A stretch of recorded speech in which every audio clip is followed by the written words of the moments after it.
Did you know the original story of Sleeping Beauty wasn't a tea about true love's kiss? It was about a king who couldn't take no for an answer. Yeah, this one isn't romantic. It's one of the darkest fairy tales ever written. The version you know was with the spinning wheel, the curse, and the kiss, and comes from Charles Perrault in the late 1600s and later the Brothers Grimm. But the real story goes back even further, to a 17th century Italian tale called Sun, Moon, and Talia by Giambattista Basile. And trust me, Disney would never touch this version.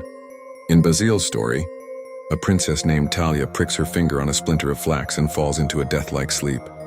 No fairy, no curse, just fate. Her father locks her in a palace and abandons it, thinking she's dead.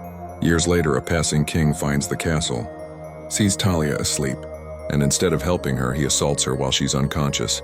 Yeah, that's how this version goes, then he leaves. Months later, still asleep, Talia gives birth to twins named Sun and Moon. One of the babies sucks the flax splinter out of her finger, and only then does she wake up. When the king returns, she's alive, confused, and holding his children. And somehow they fall in love, but there's more. The king's jealous wife finds out and tries to have the babies killed, cooked, and served to him at dinner. When that fails, she tries to burn Talia alive, but gets thrown into the fire herself instead. And the story ends with the line, "Those who are lucky are blessed by heaven even while they sleep."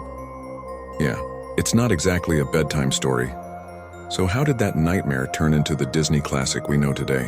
When Perrault and the Grimms rewrote it, they erased the assault, the cannibalism, and the infidelity.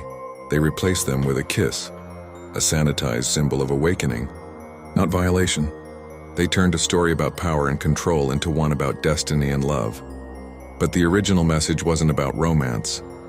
It was about fate, Mink, and how women in those stories had none. Talia wasn't rescued, Crow. She was used. And that, more than any curse, is what the story was really warning about. The danger of a world where innocence isn't protected, it's preyed upon.